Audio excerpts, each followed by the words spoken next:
Vassane.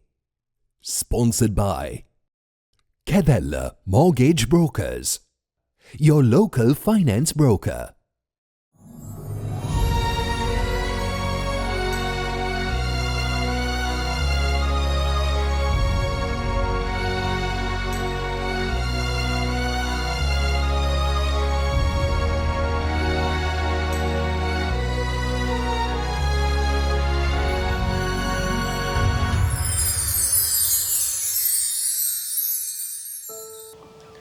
ආයුබෝවන් සුපුරුදු සෙනෙහසින් අදත් අපි ඔබ හමුවට එනවා වස්සානේ ගීසර අරුත සමගින්.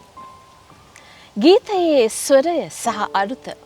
ඒ කියන්නේ ගීතයක තියෙන සංගීතමය රසය වගේම සාහිත්‍යමය රසයත් නොඅඩුව ඔබට ලබා දෙන්නට තමයි අපි උත්සාහ කරන්නේ වස්සානේ තුලින්. ඉතින් අද වැඩසටහන ගැන කතා කරනවා නම් අද වැඩසටහන ගොඩක්ම විශේෂයි. මං හිතන්නේ ඔබ මාත් සමග එකතු වෙනවා ඇති බැලූ බැල්මටම අපි ඉන්නේ අද සුන්දර පරිසරයක. එලිමහන් පිටියක තමයි ඉන්නේ. ඒ වගේම අද තවත් සුවිශේෂී දෙයක් සිද්ධ වෙනවා.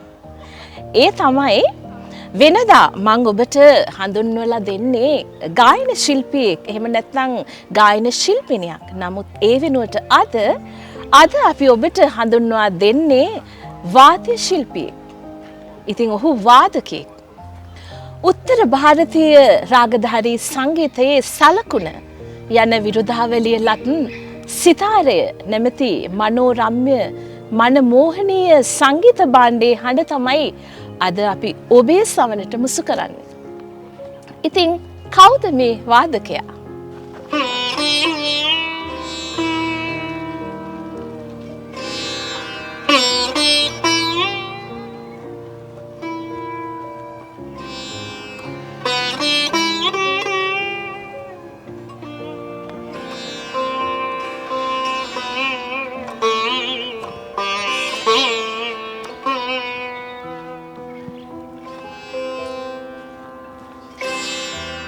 ජෛව රසායන විද්‍යාංශයෙන් ආචාර්ය උපාධිය කරපු ඔහු හින්දුස්ථානී රාගධාරී සංගීතයත් පරතරටම හදාරපු කෙනෙක්.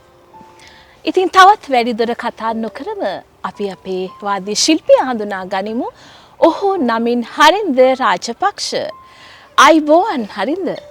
ආයුබෝවන් හිමාලිකා.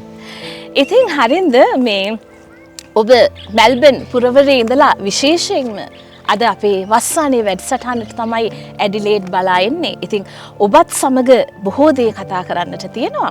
මං කැමති මුලින්ම ඔබෙන් ප්‍රශ්නයක් අහන්න. දැන් ඔබ වෘත්තිමය වශයෙන් ඔබ විද්‍යාඥයෙක්. ඔබ ඩේටා සයන්ටිස්ට් කෙනෙක්. ඒ වගේම ඔබ ආචාර්ය උපාධිය හදාarලා තියෙනවා ජෛව රසායන විද්‍යා අංශයෙන්.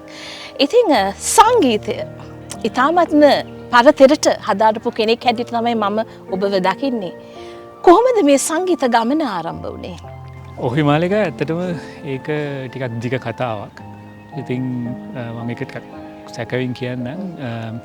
මම මේ ගම්පොළ ජිනරාජ විද්‍යාලයේ අධ්‍යාපන ලබන කාලේ මම ඔබත් හොඳාකාරම දන්නවා ලංකාවේ පවතිනවා මේ සමස්ත ලංකා සංගීත තරඟ. මම ඔය තරඟවලට ඉදිරිපත් වුණා. පාසලේ සංගීතාචාර්යවරයා මාව ඒවට ඉදිරිපත් කරා.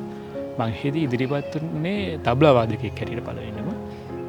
ඉතින් මේ තබ්ලා වාදන අපි පුරුදු වෙනකොට මේ තබ්ලා වාදන අධීක්ෂණය කරන්න එතෙන්න පැමිණියා මේ දැනට ලංකාවේ අධ්‍යාපන සංගීත අධ්‍යාපනාංශයේ අධ්‍යක්ෂක ආචාර්ය නිෂාද් හඳුන්පතන මහත්මයාගේ පියාණන්. ඔහු අපේ ගම් පළාතේ වාසය කරේ. ගම්පොළ ප්‍රදේශයේමයි.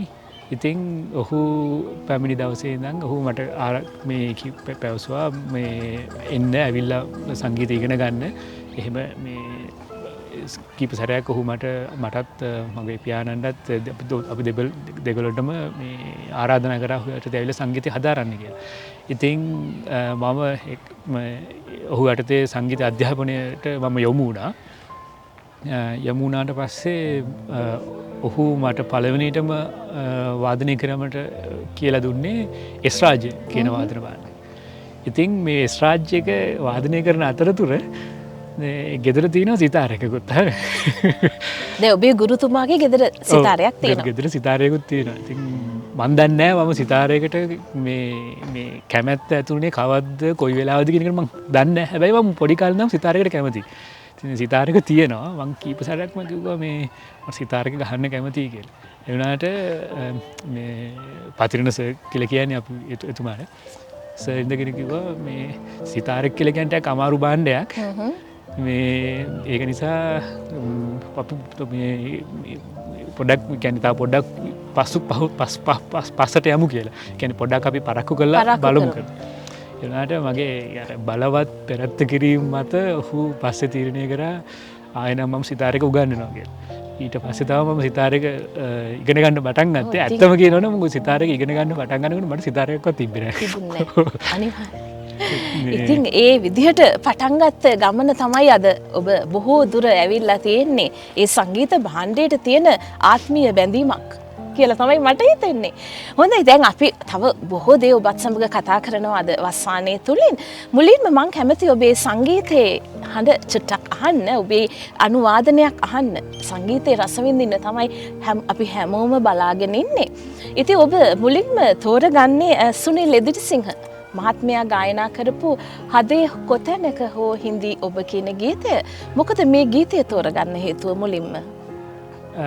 හිමාලික මේ ගීතය ඇත්තට මම මේ ගීතයට මම ගොඩක් කැමති ප්‍රධාන හේතු දෙකක් තියෙනවා.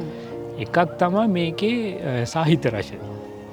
අනිත් අතින් මේ ගීතය තියෙන ගීතයේ තියෙන සංගීත රසය. සාහිත්‍ය රසය දිහා බැලුවොත් මේ ගීතය රචනා කරලා තියෙන්නේ කුමාරදාස සපුතන්ත්‍රි මහත්මයා. මේ ගීතයෙන් ඇත්තටම මේ කතා කරන්නේ විරහව සම්බන්ධයෙන්. ඉතින් දැන් විරහව කියන එක අපි හුඟක් කට්ටිය තම ඇත්තටම මේ අත්දැකපු දෙයක් වෙන්න පුළුවන්. ඉතින් එක අතකින් බැලුවහම දැන් මේ මම අසා තියෙන හැටියට මේක මේ කුමාරදාස සපුතන්ත්‍රි මහත්මයාගේ මේ පෞද්ගලික අත්දැකීමක්.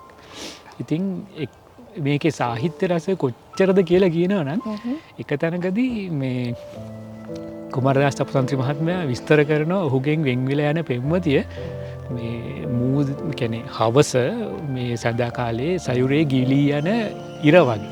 ඒ වගේ නිකන් හරි කියන්නේ ඊටාම මේ සාහිත්‍ය අනුසාරයෙන් ඔහුගේ මේ වේදනාබර හැඟීම ප්‍රකාශ කරනවා. ඒක සාහිත්‍යමය පැත්තෙන්. සංගීතමය පැත්තෙන් බැලුවහම මේක සංගීතවත් කරලා තියෙන ආචාර්ය රෝහණ වීරසිංහයා. ඉතින් ඔහු මේ සංගීතය නිර්මාණය කිරීම සඳහා යොදාගෙන තියෙන්නේ උත්තර භාරතීය රාගධාරී සංගීතයේන යමන් කියන රාගය. ඉතින් මේ රාගය අනුසාරයෙන් ඔහු ඒ ගීතය නිර්මාණය කරනකොට හැබැයි ඔහු 100% මේ රාගය පාවිච්චි කරන්නේ නැහැ. දැන් ඔබ හොඳ ආකාරව දන්නවා මේ යමන් කියන රාගයේ මේ කොමලරී භාවිතා වෙන්නේ නැහැ. ඒක විවාදිත ස්වරයක්. ඉතින් ඔහු හැබැයි මේ ගීතයේ සමහර තැන්වලදී මේ කොමලරී ස්වරය ඇත්තටම ඊටාම මේ ඒ කියන්නේ හරිම මේ සුන්දර විදිහට ඒක භාවිතා කරනවා.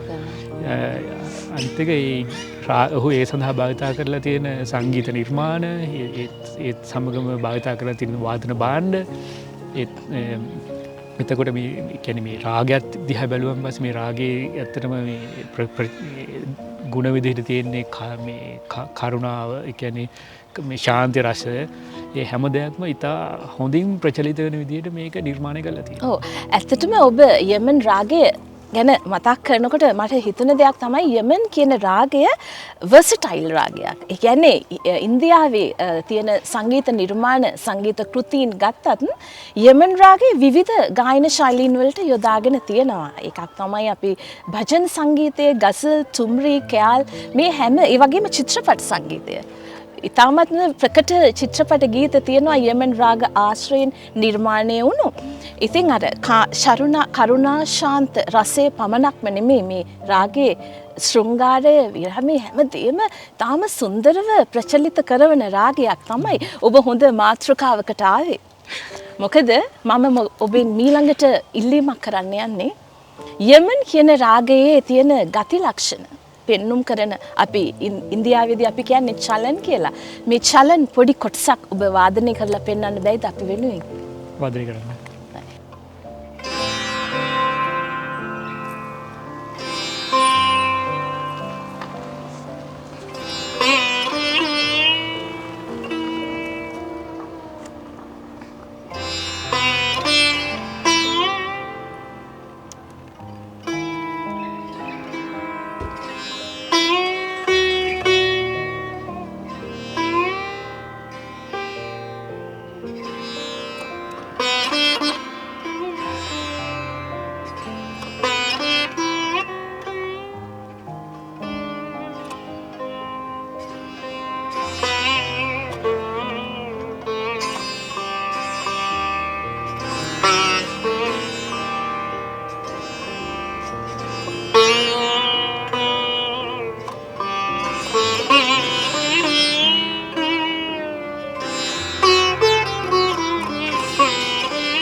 ඔබ අපිත් සමග රැඳී සිටිනවා දැන් වස්සානේ ගීසර අරුත සමගින්.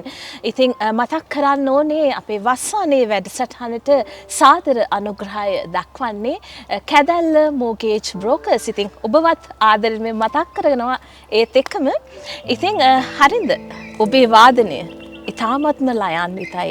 හැඟුම් බරයි මට කියන්න වචන නැහැ. ඇත්තටම ඔබේ ඒ මනෝරම්‍ය ස්වරය සිතාරයේ ස්වරය මේ සුන්දර පරිසරයත් එක්ක එකතු වෙනකොට මට දැනුණ දේ තමයි මාව වෙනස්ම ලෝකයකට රැගෙන ගියා වගේ හැඟීමක් භාවනාවක් වගේ ඔබේ සංගීතය. ඉතින් අපි ඔබේ දෙවනි ගී අනුවාදනයටත් යොමු වෙමු එහෙනම්. ඔබ මීළඟට තෝරගෙන තියෙන්නේ චිත්‍රපට ගීතයක්. 1991 වර්ෂයේ තිරගත වුණු මధు සමය කියන චිත්‍රපටයට මාලනී බුලත් සිංහල ගායනා කරපු ඔබම මාධවිය මාද ඔබම විය. මොකද මේ ගීතයේ තියෙන විශේෂත්වය ඔබට? ඇත්තට හිමාලික මේ ගීතේ සංගීතය ආචාර්ය ප්‍රේමසිරි ක්‍රේමදාසයන්ගේ. ආචාර්ය ප්‍රේමසිරි ක්‍රේමදාස කියලා කියන්නේ ශ්‍රී ලංකාවේ සංගීතය එක්තරා කියන්නේ විශේෂ කියන්නේ මඟකට හරවපු පුද්ගලයෙක්. ඉතින් අපි ප්‍රේමසිරි ක්‍රේමදාස මහත්මයා දිහා බැලුවොත් එහෙම ඔහු උත්තර ಭಾರತೀಯ රාගධාරී සංගීතය ඊටාම හොඳින් මනවින් මේ හදාරු පුද්ගලයෙක්. ඒත් එක්කම ඔහු බටහිර සිම්ෆනි සංගීතය ඊටාම හොඳින් හදාරු පුද්ගලයෙක්. දැන් අපි සාමාන්‍යයෙන් බැලුවොත් එහෙම මේ දැන් අපි හිතමු උත්තර ಭಾರತೀಯ රාගධාරී සංගීතය හැදෑරුවා කියලා. එතකොට හුඟක් වෙලාවට ඒ හදාරපු අය කරන්නේ ඒ අනුසාරයෙන් ඒ කියන්නේ ඒ පැත්තට නැඹුරුව තමයි ඔවුන්ගේ නිර්මාණ කටයුතු සිදු කරන්නේ. ඒ කියන්නේ වෙස්ටර්න් මියුසික් ඉගෙන ගත්ත කට්ටිය හුඟක් වෙලාවට වෙස්ටර්න් මියුසික් පැත්තට මේ බරව තමයි නිර්මාණ කරන්නේ. අනිවාර්යයෙන්. හැබැයි ආචාර්ය ප්‍රේමසිරි ක්‍රේමදාස මහත්මයාගේ තියෙන විශේෂත්වය තමයි ඔහු මේ දෙපැත්තෙන් එක පැත්තකටවත් බර වෙන්නේ. ඔහු මේ දෙක මැදින් ගමන් කරනවා. ඉතින් දැන් අපි දැන් මේ ගීතය සංගීත නිර්මාණය බැලුවොත් එහෙනම් මේකේ ඇතුළත තියෙනවා මේ රාගධාරී සංගීතයේ කොටස් මේකට මේ අනුගත කරලා තියෙනවා. ඒ සමගම සිම්ෆනි සංගීතයේ තියෙන කොටස්. දැන් මේ වයලින් පාර්ට්ස් එහෙම. ඒ සංගීත ශෛලීන් මිශ්‍රණයක් අන්න හරි. සංගීත ශෛලීන් වල ඉතාම හොඳ මිශ්‍රණයක් අනිත් එක සියුම් මිශ්‍රණයක් ඔහු භාවිතා කරලා තියෙනවා. අනිත් මම දැකපු දේ තමයි මේ ප්‍රේමසිරි මේ කේමදාස මහත්මයාගේ හුඟක් වෙලාවට භාවිතා කරන්නේ මේ මයිනර් ස්කේල්ස්. හැබැයි අපි මයිනර් ස්කේල් එකක් ගත්තොත් මේකට කියන්නේ ඒකටම ආවේනික වෙච්ච යම්කිසි හැඟීමක් ප්‍රකාශ කරන්න පුළුවන්. ඉතින් ඔහු ඔකේ තියෙන විශේෂත්වයක් තමයි මම දැකලා තියෙන මේ කියන්නේ ඒ ස්කේල් එක තිබ්බම ඒ ස්කේල් එකට අදාළ තියෙන මේ හැඟීම් වලට ඔහුට ලඝු වෙන්න අවශ්‍ය නැහැ. ඔහුට මේ කියන්නේ මේ ස්වර විදිහටත් අරගෙන තාල විදිහටත් අරගෙන ඔහුට ඒ හැම දෙයක්ම මේ පුදුමාකාර හැකියාවක් තියෙනවා මේ අවශ්‍ය තැනට අවශ්‍ය සංගීතය ඊටාම සියුම් විදිහට මේ යොදලා ඒක අනිත් එක ප්‍රේක්ෂකයාට යොමු කරන්න. ඊටාම සමබරයි. ඔව් ඇත්තටම මට දැන් ඔබ ප්‍රේමසිරි කේමදාසයන් ගැන කියනකොට මට මතක් වුණ දෙයක් තමයි තත්වාද්‍ය භාණ්ඩවල ඔහු ඉතාම සුන්දර විදිහට මේ වයලීනයේ ෂෙලෝ ඩබල් බේස් වගේ සංගීත භාණ්ඩ ඔහුගේ සංගීත නිර්මාණවලට ඉතාමත්ම අලංකාර විදිහට යොදාගෙන තියෙනවා. ඉතින් එහෙනම් අපි ඔබේ දෙවෙනි ගීතය අහලම ඉමු දැන්. ඉතින් ඔබේ ගීතය එහෙනම් අපි අහලම ඉමු. මේ ගීතය ආචාර්ය ප්‍රේමසිරි කේමදාසයන් සංගීතවත් කරපු ඔබම මාද විය මාද ඔබම වෙයි කියන චිත්‍රපටයේ ගීතය. ඔබේ ගීත අනුවාදනය තමයි දැන් අපි අහන්නේ.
වස්සානේ වැඩසටහනට සාදර අනුග්‍රහය දක්වන කැදැල්ල මෝර්ගේජ් බ්‍රෝකර්ස් ඔබවත් අපි ඉතාමත් ආදරයෙන් මතක් කරනවා. ඉතින් හරින්ද ඔබේ සංගීතය සහ ඔබේ වාදනයට තියෙන නිපුණත්වය ගැන නම් අපිට කවර කතාද? ඔබේ ස්වාදනය ඇහෙනකොටම ඇත්තටම මට පෞද්ගලිකව මගේ සිත සමාධිගත කරන්නට ඒ සංගීතයට හැකියාවක් තියෙනවා. ඔබ විශේෂයෙන්ම මේ රාගධාරී සංගීතය මම ආසම කරන පැතිකඩක් තමයි ශාස්ත්‍රීය සංගීතය. ඉතින් මේ මට දැන් ඔබේ වාදනය අහනකොට මට හිතුණු දෙයක් තිබුණා. මම කැමති එක ප්‍රශ්නයක් විදිහට ඔබෙන් අහන්න. සංගීතය ඉගෙන නොගත්ත නමුත් සංගීතයට ඉතාමත්ම ප්‍රිය කරන රසික රසිකාවියන් බොහොමයක් ඉන්නවා. විශේෂයෙන්ම අපේ වස්සානේ වැඩසටහන වටා එක්රොකුණු ප්‍රේක්ෂක පිරිසක්. ඒ අයට ඔබ මොකද කියන්නේ? මේ සංගීතය මේ තරම් වටිනා දෙයක්ද? ඇත්තටම හිමාලික දැන් සංගීතය කියන එක දිහා අපි බැලුවොත් එහෙම විෂයක් විදිහට සංගීතය කියන වචනය විග්‍රහ කරොත් මේ කියන්නේ මනාව වූ ගීතය කියන එකනේ. එතකොට මේකේ සාහිත්‍ය රසය කියන එකක් තියෙනවා. තාල රසයක් තියෙනවා. ස්වර රසයක් තියෙනවා. ඔබත් අසා තියෙනවා ලය ස්වර මාතා ලය පිතා. ලය පිතා. එතකොට දැන් හුඟක් අය සංගීතය කියන එක භාවිතා කරනවා විනෝදයක් ලබන්න. එහෙම නැත්නම් ඒක තමන්ගේ කියන්නේ හැඟීමක් ප්‍රකාශ කරගන්න ඒ වගේ දේවල් වලට සංගීතය පාවිච්චි කරනවා. ඒකට මම දකිනවා සංගීතය මීටත් එහා ගිය දෙයක් විදිහට. කියන්නේ අපි හදාරලා තියෙන උත්තර භාරතීය රාගධාරී සංගීතය. ඉතින් මේ සංගීතේ අපිට වාදනයක් රාගධාරී සංගීතයේ වාදනයක් ඉදිරිපත් කරනකොට මේකේ 99.9%ක්ම මේ ඉම්ප්‍රොවයිසේෂන්ස්. ඒ කියන්නේ ඒක ඒ වෙලාවේ මේ අපි ඒක මේ තමයි නිර්මාණය කළ වාදනය කරන්නේ. ඒක කොයිම වෙලාවකවත් කලින් ඒක මෙහෙම කරන්නේ නැහැ. ඒ වෙලාවට දැනෙන හැඟීම ඒ රාගය තුලින් අපි ප්‍රේක්ෂකයාට ලබා දෙන්න උත්සාහ කරනවා. කොළ බලාගෙන පොත් බලාගෙන නෙමෙයි රාගධාරී සංගීතයේ වාදනය හෝ ගායනය කරන්නේ. ඔව් ඒක හරි. ඒක හොඳ පොයින්ට් එකක්. අනිත් එක එතකොට දැන් මේ දේ කරන්න වාදකයා තුළ තියෙන්න ඕන මේ ඊටාම ගැඹුරු සමාධියක් තියෙනවා. ඒ කියන්නේ ඒක මේ කන්සන්ට්‍රේෂන් එකක් තියෙනවා. ඒ කන්සන්ට්‍රේෂන් එකත් එක්ක තමා ඇත්තට මේක ඊළඟ දේ කොහොමද මෙහෙම කරන්නේ කියන එක මේ කරන්න පුළුවන් වෙන්නේ. ඉතින් ඒ අතින් බැලුවෙන් පස්සේ සංගීතය කියලා කියන්නේ එක්තරා විදිහක භාවනාවක්. ඔබේ හදවතේ තියෙන සංයමය සමාධිය මේ දේ තමයි අපි ශ්‍රාවකයාට දෙන්නේ ඔබේ සංගීතය තුලින්. ඉතින් ඔබත් සමග කතා කරනකොට දැන් මම දන්න දෙයක් තමයි ඔබ දැනටත් සංගීතය හදාරනවා. ඔබ උස්තාද් ශහීද් පර්වේෂ් ඛාන් කියන ලෝක ප්‍රකට සිතාර් වාදකයාගෙන් ඔබ දැනටත් සංගීතය හදාරනවා. ඉතින් ඒ ගැන මොකද හිතන්නේ? පුංචි කෙටි උත්තරයක් දෙන්නකෝ. ඇත්තටම හිමාලික සංගීතය කියන විෂය අපිට හදාරලා නිම කරන්න පුළුවන් විෂයක් නෙවෙයි. ඒ කියන්නේ අපි මිය යන මොහොතේ යම් කිසි දෙයක් මේ විෂය ඉගෙන ගන්න ඉතුරු වෙලා තියෙනවා. ඒ කියන්නේ අපි ගත්තොත් එහෙම කියන්නේ හැමදාම සංගීතය අපි ශිෂ්‍යයෙක් මිසක් සංගීතයේ මාස්ටර් කෙනෙක් එහෙම නැත්නම් මේ ගුරුවරයෙක් වෙන්න අපිට බෑ. ඒ කියන්නේ ඒක විභාගයකට උපාධියකට විතරක් සීමා කරන්න පුළුවන් දෙයක් නෙමෙයි. සංගීතය කියන්නේ ජීවිත කාලයම ප්‍රගුණ කළ යුතු දෙයක්. ඉතින් ඒත් එක්කම එහෙනම් අපි ඔබේ තුන්වෙනි ගී අනුවාදනයට යොමු වෙන්න ඕනේ. ඔබ මීළඟටත් ඉතාමත්ම සුන්දර අපූර්වම ගීතයක් තෝරගෙන තියෙනවා. සුදු ඇත් පොව්වෙක් සුදු නෙළුම හොඳින්ගෙන පැදකුණු නොකලත් සිරියහනේ. නිරෝෂා විරාජනී තමයි ගායනා කරන්නේ. ඇයි අද තෝරගත්තේ? මේ ගීතේ ඇත්තටම මේ කියන්නේ සංගීත නිර්මාණය කරලා තියෙන්නේ ආචාර්ය රෝහණ වීරසිංහ. මේ ගීතය නිර්මාණයට පාදක කරගෙන තියෙන්නේ ශ්‍රී ලාංකීය ජන සංගීතයේන දරුණැලවිලි ගීතයක්. හැබැයි මේ දරුණැලවිලි ගීතය ඔහු දරුණැලවිලි ගීතයේ විදිහටම භාවිතා කරන්නේ නැහැ. දැන් ඔබ පෙර මේ සඳහන් කළා වගේ ස්වර මාතා ලය පිතා. ඒ කියන්නේ ගීතයක ස්වරය මව වෙනවා නම් ඒ ගීතේ පියා වෙන්නේ ගීතේ තාලය. ඉතින් ආචාර්ය රෝහණ වීරසිංහයන් කරලා තියෙන්නේ මේ ජන සංගීතයේ මේ තියෙන දරුණැලවිලි ගීතයේ තාලය වෙනස් කරලා තියෙනවා 4/4 බීට් එකක ඉඳන් 3/3 බීට් එකකට. එතකොට මේ වෙනස ඇති කරපු නිසා මේ ගීතයට වෙනමම වර්ණයක් ලැබිලා තියෙනවා. ඉතින් මම ඇත්තට මේ ඔහු කරපු ඒ කියන්නේ මේ සියුම් වෙනස මම මේ කියන්නේ හරි ඊටාම ඉහලින් මේ විඳිනවා. මම ඒකයි ගීතය තෝරගත්තේ. ඔව් අනිවාර්යයෙන්ම රෝහණ වීරසිංහයන්ගේ විතක්ෂණ සංගීතඥානය පිළිබිඹු කරනවා මේ ගීත තුලින්. ඉතින් එහෙනම් අපි රෝහණ වීරසිංහයන් මතක් කරගෙනම ඔබේ ගී අනුවාදනයට දැන් යොමු වෙමු.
ඉතින් වස්සානේ වැඩසටහනට සාදර අනුග්‍රහය දක්වන කැදැල්ල මෝගේජ් බ්‍රෝකර්ස් මතක් කරමින්ම අපි වස්සානේ වැඩසටහන දැන් නිමාව දක්වා තමයි පැමිණිලා තියෙන්නේ.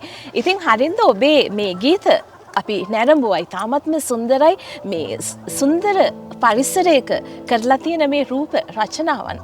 ඉතාමත්ම විශිෂ්ටයි. වස්සාන වැඩසටහනේ ආකෘතියත් අද බෙහෙවින්ම වෙනස් වුණා. ඉතාමත්ම සුන්දරයි. ඒ වගේම තමයි ඔබත් සමග අපි අද ගත කරපු මේ සංගීතමය සංවාදය. ඉතින් කතා කරන්න බොහෝ දේ තිබුණත් කාල වේලාව නික්ම යන නිසා ඉතින් අදට සමුගන්නට වෙලාව ඇවිල්ලා. නික්ම යන්නට ප්‍රථමයෙන් මම ඔබෙන් පුංචි ප්‍රශ්නයක් තව අහන්නම්. අද අපත් සමග එකතු වුණු මේ ඔබේ අත්දැකීම ගැන යමක් කියන්න තියෙනවද? ඇත්තටම මේ මාලික මම මේ සීෆ්ලික්ස් ආයතනයේ වැඩසටහන් මම අන්තර්ජාලය ඔස්සේ නරඹලා තියෙනවා. මේ වැඩසටහන් වල මම දකින විශේෂත්වය තමයි මේ වගේ වැඩසටහන් වල තියෙන නිෂ්පාදන මේ ක්වොලිටි එක, ඒ කියන්නේ ප්‍රොඩක්ෂන් ක්වොලිටි එක, ප්‍රමිතිය ඊටාම ඉහළයි. ඒක වෙලාවකට හිතනවා මේ ඔස්ට්‍රේලියාව ඇතුළත කරන වැඩසටහනත් එහෙම නැත්නම් මේ ලංකාවේ කරන ප්‍රොඩක්ෂන් එකක්ද කියලා මේ මට හිතාගන්න බැරි මේකක් තිබුණා.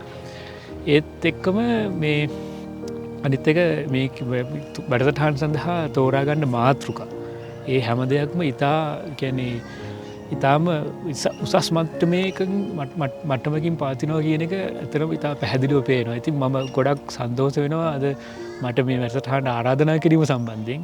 ඒ වගේම ඔබටත් ගොඩක් ස්තුතියි. අනිත් එක මේ සාකච්ඡාවට ගොඩක් ලේසි වුණා. ඔබත් සංගීතය හොඳින් ඉන්දියාවටම ගොස් හදාර පුද්ගලයෙක් වීම සම්බන්ධයෙන් ස්තුතියි. ඒ නිසා ඔබ සමටම බොහොම ස්තුතියි. අනිවාර්යෙන්. ඉතින් මෙල්බර්න් නුවර ඉඳලා ඇඩිලේඩ් නුවර දක්වා ඔබ වස්සානේ වෙනුවෙන්ම පැමිණුවා. ඒ නිසා අපි ඔබට ඉතාමත්ම ස්තුතිවන්ත වෙනවා අද අපත් සමග එකතු වීම පිළිබඳව. වගේම ඔබේ මේ මනෝරම්‍ය සංගීතය අපිත් සමග බෙදා ගැනීම වෙනුවෙන්. ඉතින් තවත් මෙවන්ම වැඩසටහනකින් ඔබ හමුවන බලාපොරොත්තුවෙන් අපි අදට සමුගන්නවා. ඔබ සැමට සුබ සතියක්.